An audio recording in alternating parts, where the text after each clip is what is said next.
მართვის მოწმობის ქალაქის გამოცდაზე 43 წლის მამაკაცი გარდაიცვალა, შემთხვევა თელავში მოხდა. იგი გადაიყვანეს თელავის რეფერალურ საავადმყოფოში, თუმცა ექიმების თქმით მისი გადარჩენა ვეღარ მოხერხდა. მამაკაცს სავარაუდოდ სტრესის ფონზე განუვითარდა ინფარქტი და ადგილზევე გარდაიცვალაო. ეს არის ბოლო 2 თვეში მეორე შემთხვევა, როდესაც მართვის მოწმობის ქალაქის გამოცდაზე ადამიანი კვდება.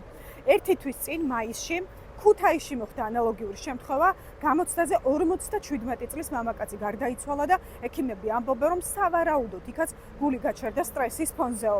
რა ხდება ამ გამოცდაზე? რატომ არის ასეთი სტრესული? რატომ განიცდიან ასეთ დიდ წნეხს, როგორც ფსიქოლოგიურს, ასევე ფინანსურადაც ძალიან დიდი წნეხია. უამრავი ადამიანი სხვადასხვა ჯგუფებში, Facebook-ზე, TikTok-ზე, Instagram-ზე წერს, რომ ეს ორი შემთხვევა არ არის ერთეული, როდესაც ადამიანები ძალიან მძიმე სტრესულ ფონს გადიან და ძალიან მძიმე სტრესს განიცდიან. ამბობენ, რომ ქალბატონი სულ რამდენიმე დღის წინაც რუსთავში გახდა ძალიან ცუდად და სასწრაფოს გამოგზარება გახდა საჭირო გამოცდაზე და ასეთი არაერთი შემთხვევა ფიქსირდება.